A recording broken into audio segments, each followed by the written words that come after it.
Is it really something you want to go on to do for the rest of your life? Because those diseases and conditions that I talked about are very real, and it could be you. You could be the next person with type 2 diabetes. You may already have it. Yep. You may be that person who ends up with cancer. You may be the person who has the fatty liver disease. So it really could happen to you. These things are very common. So make the decision that you want to give up sugar and then follow those 7 steps. So, Lynn, question for you.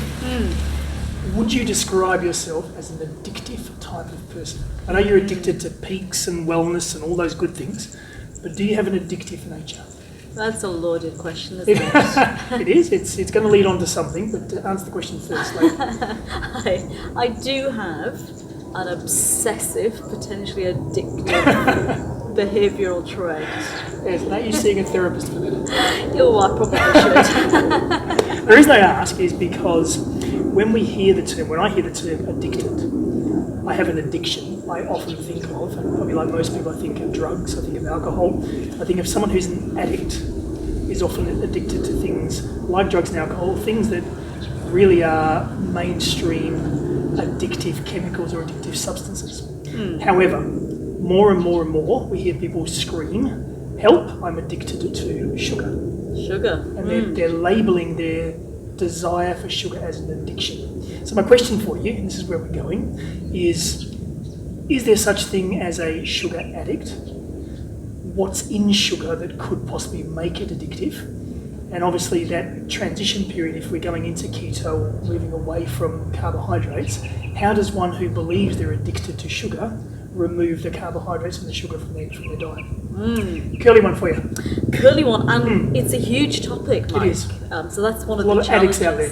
There's a lot of addicts out there, and I'll explain why that is. So I want to first answer the question, is it possible to be addicted to sugar? Yes. I believe, yes, it's possible to be addicted to sugar. So there is a Sugar Anonymous group out there. There should be a Sugar Eaters Sugar Anonymous. My name's Mike and I'm a sugaraholic. I think they should. Yes. And before we get into it, I just want to differentiate. There's a few different types of sugar. There's your regular, table sugar, refined, the white stuff. Yes. And everybody knows, everybody who listens and watches knows that, in my world, white is bad. White is bad. Coloured is good. So the white stuff doesn't necessarily mean that coloured sugar. It's a blue food colouring and it's fine, yeah. Molasses, treacle, they're still the same stuff. But the white refined sugar is bad. We've also got lots of things like high fructose corn syrup, and I can talk a bit about that. Then we've got all the artificial sweeteners, and they're a whole other range. So let's confine what we talk about today just to sugar. Sugar. Yeah, The just white, to sugar, the white crystally stuff. stuff that we see everywhere. That's either right. Obvious or hidden. That's it. So sugar is sucrose. Okay. Right. So if you want a chemical name for it, it's sucrose. And I first of all want to just talk about how it's made and why it's white. Yeah. You're going to piss the vegans off, aren't you? Oh, don't give them the hint. They'll all switch off. Vegans, If you're a vegan, stay tune on in. the line. You need to know. You need to know this. Don't tell the vegans. Basically, sugar comes from a plant. Yes. So that's okay for vegans and vegetarians, right? Tick. And it's from either sugarcane or sugar beets. And where I grew up in the UK was an area where we grew sugar beets. Okay. And so, come harvest time, all the beets were collected and they went off to the sugar factories, basically. Okay. So basically, all you do is you take the sugar cane or the sugar beet and you crush them. And when you crush them, you get a pulp and you get a juice. And it's the juice that you want. So you take the juice and you boil it up. And when you boil it up, all of the water in the juice just evaporates, in the steam, and you're left with a concentrated form of the cane juice or the sugar beet juice. Which is beautiful crystal white, isn't it? It's usually a fairly murky colour. Therein lies the problem. It's actually usually a sort of caramel colour. It's actually quite a nice colour in reality. So it gets basically boiled up, and eventually the sugar will crystallise out. So you've already got brown sugar. Yeah, you've got the brown sugar at that point. But then because everybody thinks white is good, or at least they did in the 60s, Yes. 50s and 60s, everybody wanted white salt, white sugar, white bread. And so the manufacturers found a way to essentially remove the colour. And you've got all sorts of other processes going on, like they may process it with sulfur dioxide to act as a preservative and get rid of any bugs, all things like that. But to get rid of the colour, what you've got to do is filter it. And there's all sorts of ways to filter it, but essentially you're going to put it through activated carbon. Now, what is activated carbon? If I take a piece of wood and I burn it, I'm going to get carbon. You know, the stuff that sits at the bottom of the fire, Yes. or the bottom of the barbecue. The black stuff. The black stuff, if you overcook your steak, like I have a tendency to do, Often. you get the black stuff, the charring, Yes. that charred stuff. But it's a great filter. That is carbon, and if there's a process to go through to activate it, it can be used to chemically refine and bleach various different things. Now, when you get activated carbon, what can you get it from? You can get it from wood, you can get it from all sorts of substances, but a nice cheap version is animal bones. Oops. In particular, cow bones. Oops. So cow bones basically get sold from BSE-free countries like Afghanistan, Pakistan, places like that, and they get sold to countries like Scotland and the ones that we think of as being very ethical and such like, and they will make. Scotland is one of the big exporters of this.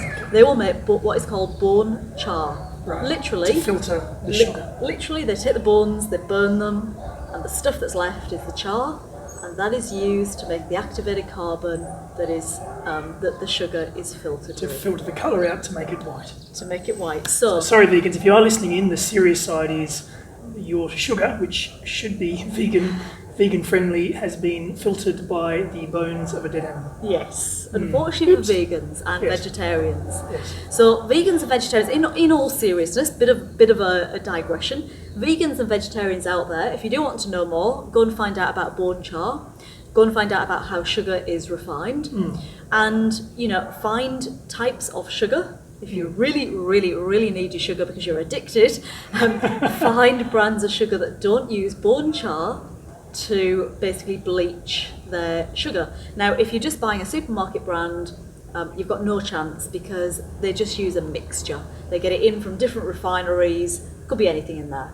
So if you are strict vegan vegetarian, then you do want to be looking into this in all seriousness. So before we get into the addiction, it's the manufacturing process is shit. There's lots of chemicals, there's dead animals in there. It's it's not particularly nice. But a lot of people are addicted to this white shit that's been made with a shit process. All right, but hey, Should we go on? I don't want to taint the information here, but we're not looking good so far, are we? Okay. So then the stuff that comes out, the white stuff, Yep. what is that actually? What is that made? What's in it? And what's bad about it? What leads to that addictive behaviour? Yeah, so there's a couple of things. So it's sucrose, which is what I said its chemical name is basically two molecules bonded together. So it's glucose and fructose. Okay. So two types of sugar. Glucose we all know because it's what the body basically uses as its fuel. Fructose comes from fruits, so Yes. we might know it from being a fruit sugar. And those chemical names that end OSE, O's, tend to be like lactose, galactose, sucrose, fructose. They're all types of carbohydrate, the sugary carbohydrate. So they're all, and if you see something with an OSE on the end, O's, Yes. then watch out. Nose. Possibly not. It's going to be high in net carbs. Yes. So when we're looking at the ketogenic lifestyle, we're looking at the net carbs that we've taken every day. Yes. And sugar is 100% net carbs. There's no fibre in it Okay. because the fibre was the pulp. Remember the manufacturing process? And I Yes. said the sugar sugar beet All the was fibre's crushed. gone. Fibre's gone. You are left with the pure stuff. The You pure take 100 net grams carbs. of sugar, you're getting 100 grams of carbs. Of pure carbs. Wow, okay. Very, very, very fast acting carbs. And carbs act there's a bit of a scale, so some act very fast and some act very slowly.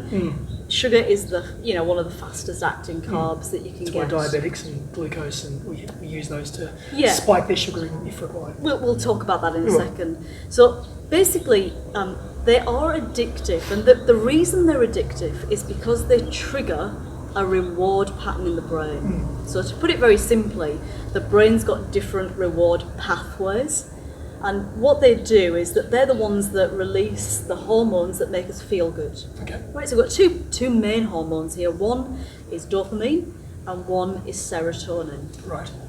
And these are the reasons why it feels good to eat sugar. It's not the addictive part yet. It feels good to eat sugar. So when you have sugar, it triggers the dopamine, which is a hormone that makes you feel good. And so that's one of the reward pathways. So basically you eat it, dopamine released, I feel good. Understand. I'll have some more Yes. because I felt good when I ate that. So you have some more, bam, you get that release again. You feel good again. And you've got this constant, potentially vicious circle of the reward pathway. And that had a real place in history. So if we go way, way back in history, when our ancestors, 100,000 years ago or more, when our ancestors lived on the earth, they would go through periods of famine. Right? So they had to have enough fat stores to get them through the periods of famine. So they were basically pre-programmed, so our bodies are pre-programmed to search for carbohydrates. Right. Right? So even though in the ketogenic world we don't eat carbohydrates, our bodies are pre-programmed to find them and basically scoff them. Okay. And the reason for it, as I said, is because in ancient times, way, way back, if you were facing famine and you were incredibly lean, then you may not survive the famine.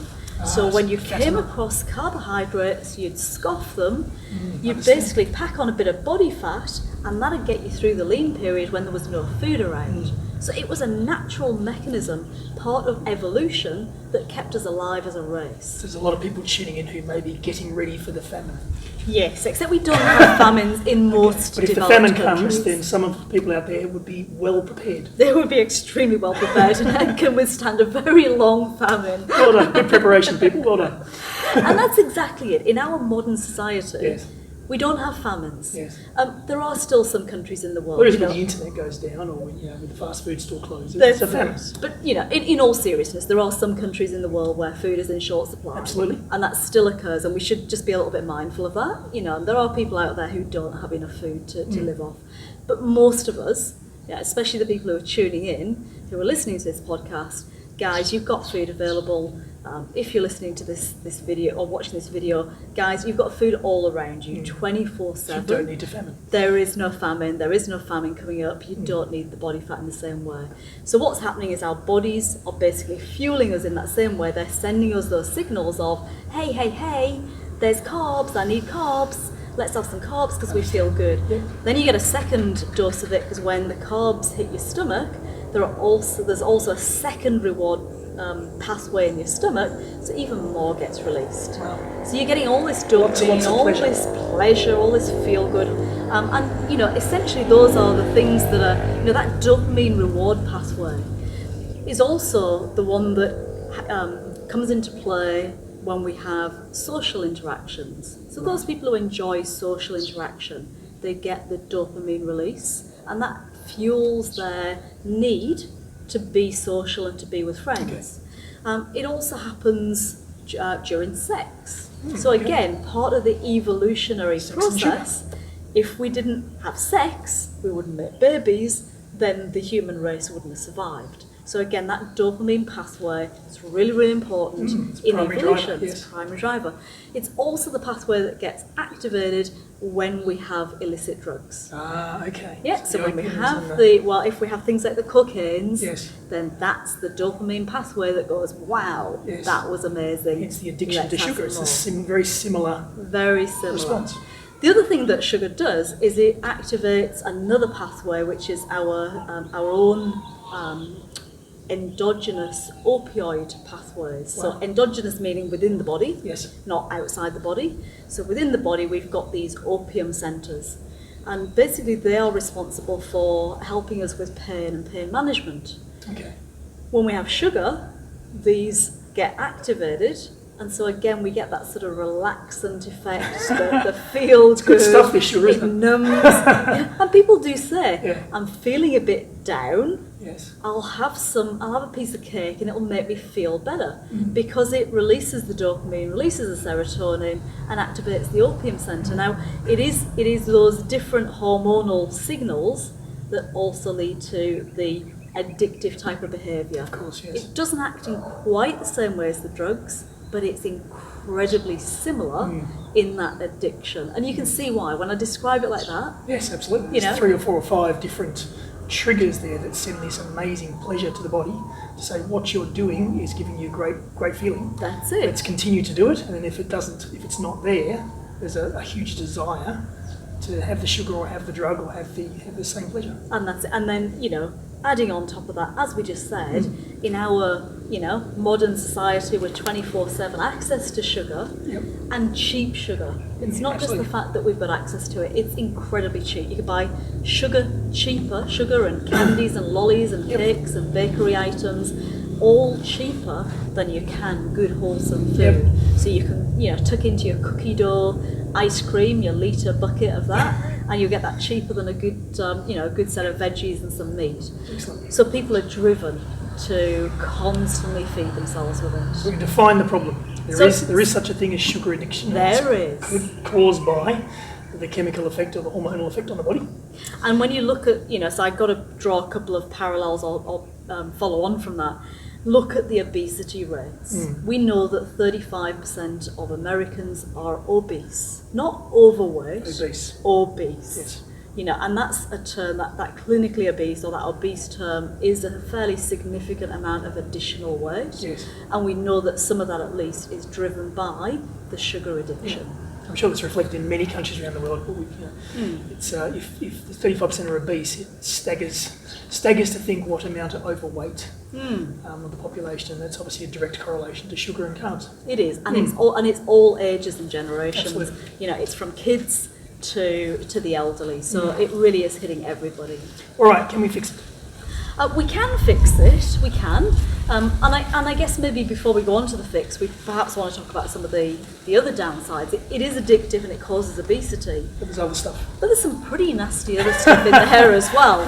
Okay, let's scare the shit out of people who are still eating sugar, still consuming sugar, or still on the fence of whether I should reduce the sugar and become more keto. We scare them and say you will die if you don't stop eating sugar.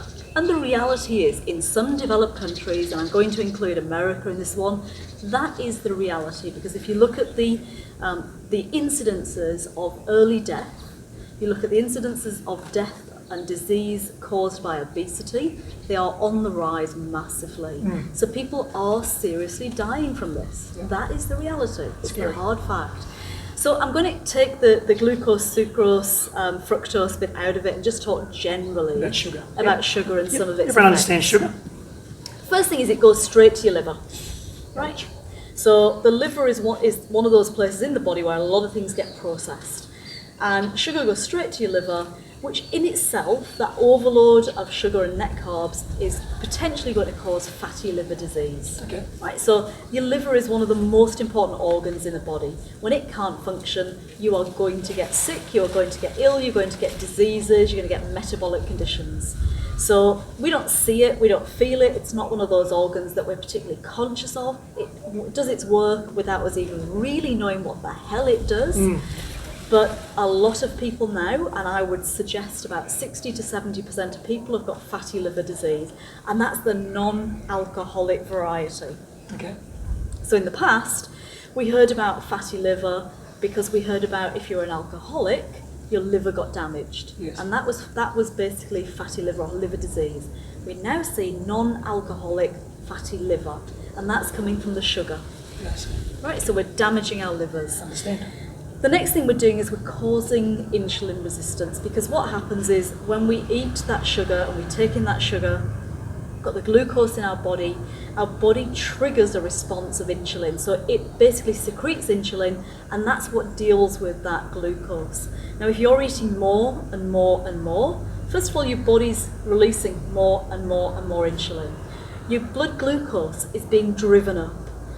which is one of the things that causes type 2 diabetes. But the other thing that's happening is you start to become tolerant and you start to become insensitive to the insulin. So you're getting more and more and more carbs, more and more sugar, more and more glucose, fructose, getting more insulin released by the body, but it's no longer effective.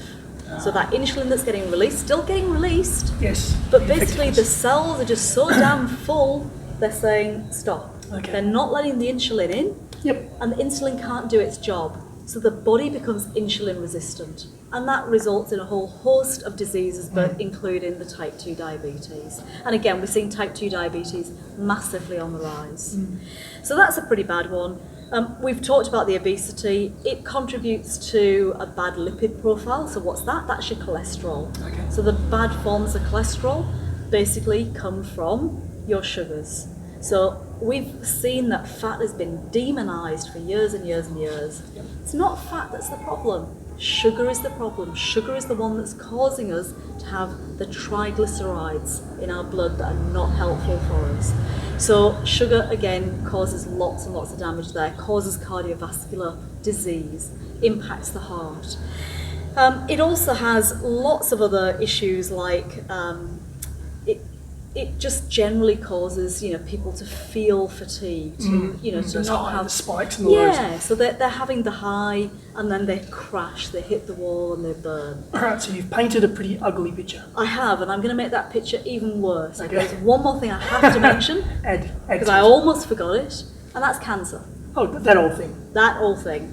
What does cancer thrive on? It loves sugar. It does. It loves glucose, Loves glucose. and that's what it feeds on. In fact, you put it into the test when you're looking to locate cancer. Exactly right. So you think that I don't know stuff. That's it. But you do know All this stuff is rubbed off on me, and there is It's stuff. it. No, but in all seriousness, my dad had recently had some cancer tests, and they injected glucose into the area they were scanning to see the cancer cells react because, as the doctor explained it, the cancer loves the sugar so much they're seeing an incredible response from active cancer cells That's it. when the glucose is in the area because it wants to get it. That's it. They So- inject that dye into the area, and the cancer cells just light They're up. crazy. But they light up with pleasure. Yes. Because they've just been fed. Oh, thank you very much. Just been fed, and there it is. You can pinpoint it. Yes. So we know that cancer cells just love glucose.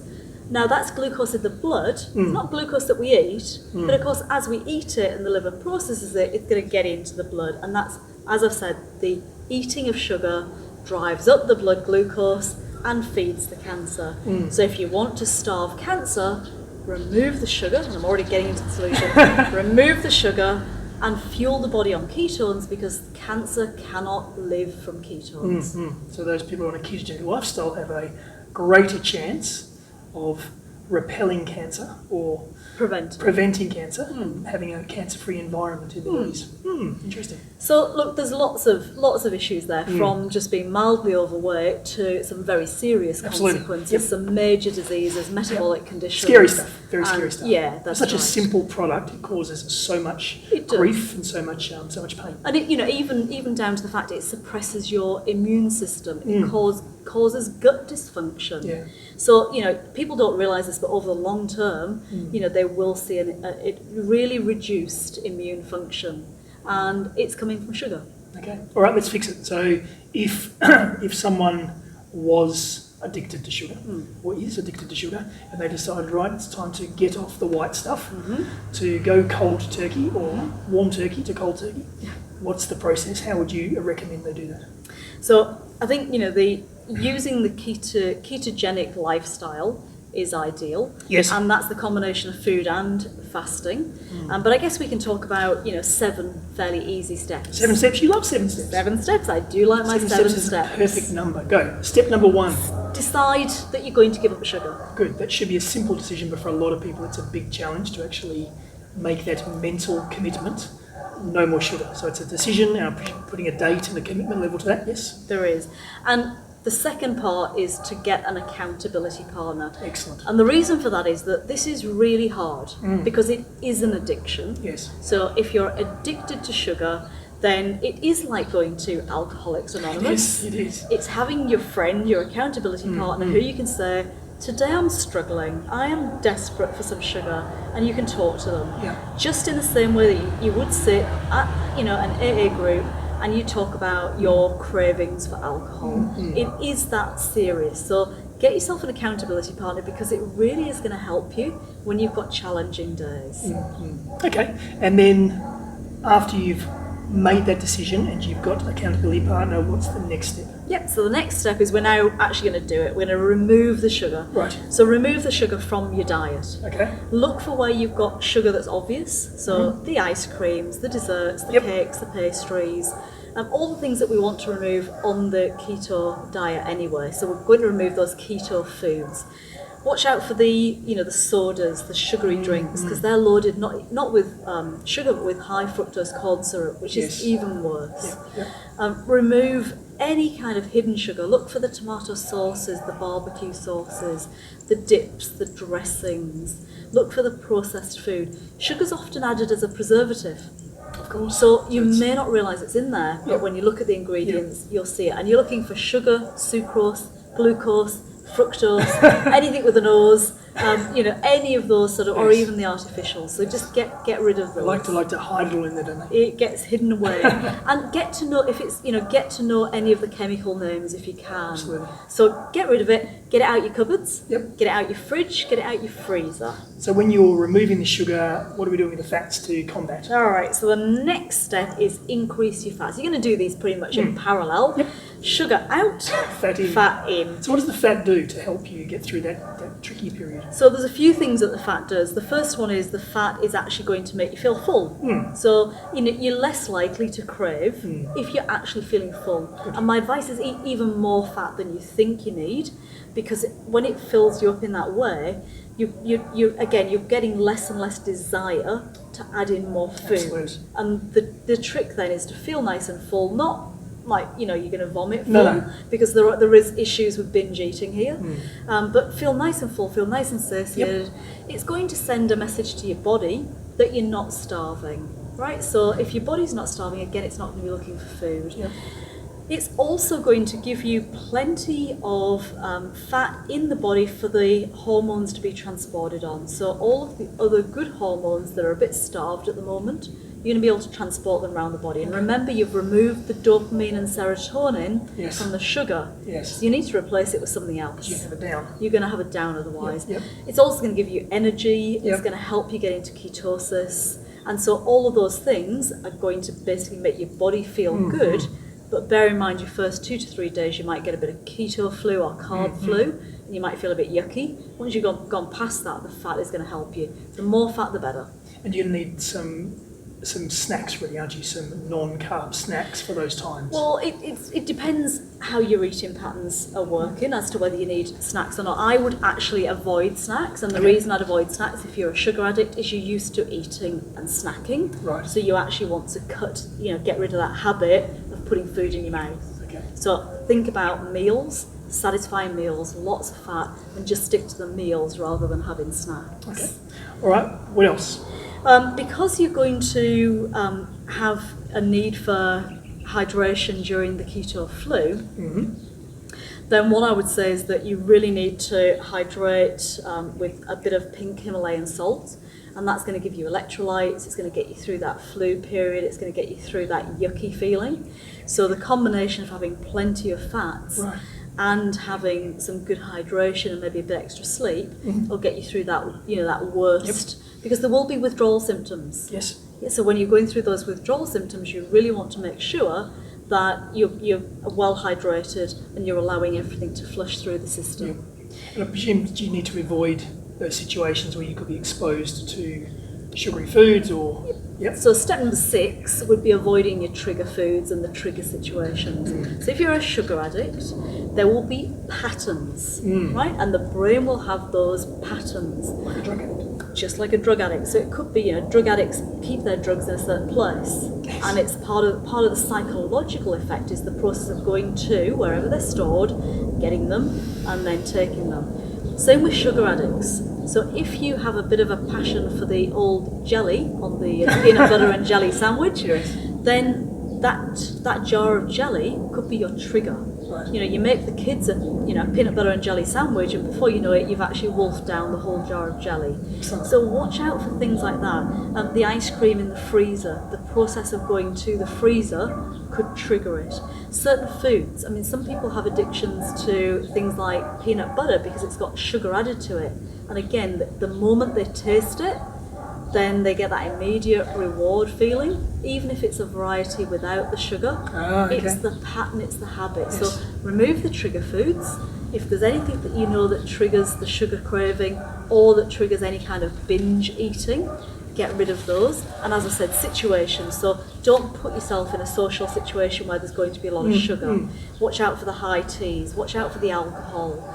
Some people find coffee can actually trigger cravings, because a lot of people will have coffee and a sweet treat. Of course, yes, it's that habit, isn't it? So it's the habit. Yes, like going and having a drink and a cigarette. That's People it. get in that habit of having something in both hands. People will find that if they consume too much alcohol, because again there's sugar in the alcohol, there's carbs in the alcohol, but it also triggers the need for more sugar. They get the munchies. So all of these things, whatever, you'll know what your issue is, what your trigger foods are, what your situations Where you hide are. the chocolate. Where you hide it, and avoid those. And then the last one is fasting, Of course. right? So what fasting does, if you can then literally stop eating and go for, say, 24 hours, or probably for most people maybe 36 hours, if you've been a sugar eater, this is a real cold turkey thing, so it is a bit of a challenge. Absolutely. But you are literally going to consume all of the glucose that is stored in your body within a 36-hour period.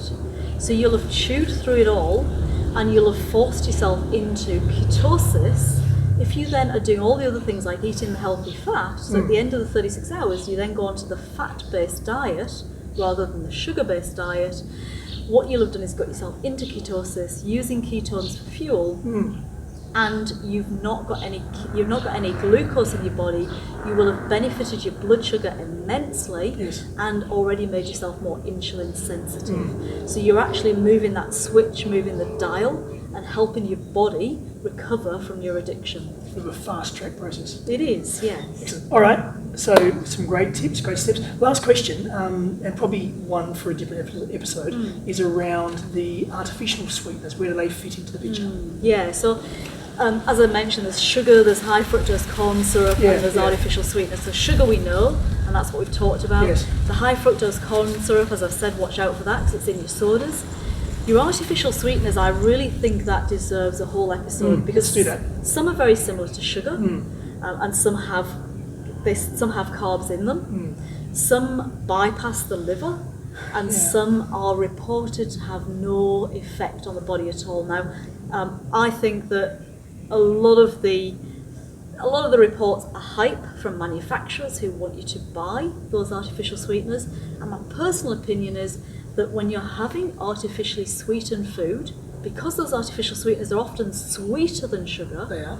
you're actually getting, again, that pattern for the sweetened food.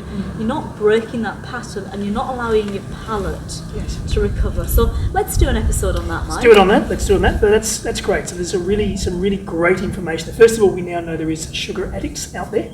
And there's a real reason, there's a real chemical reason. So those tuning in who have sugar addiction, you're okay, you've got sugar addiction. And Lynn's been through the reasons why. And then the 7-step process, so there's a whole bunch of information there. That's it. So I think, just to summarise really is, if you are craving sugar, if you are one of those people who is addicted to sugar, if you find yourself eating sugary foods frequently, then recognise this could be an addiction. Absolutely. There's no shame to that. There's, it does happen. We are surrounded by this food. It is cheap and it is plentiful. Yes. But now's the time to step up and say, I want to do something about it. So sit down and think about how you feel about it. Is it really something you want to go on to do for the rest of your life? Because those diseases and conditions that I talked about are very real, and it could be you. You could be the next person with type 2 diabetes. You may already have it. Yep. You may be that person who ends up with cancer. You may be the person who has the fatty liver disease. So it really could happen to you. These things are very common. So make the decision that you want to give up sugar, and then follow those 7 steps. And if you want to know more about the ketogenic lifestyle, the food and the fasting, we've got lots of episodes on those, which will give more information. Transition yourself onto keto, get yourself off sugar, kick that sugar habit, and you will feel a million times better.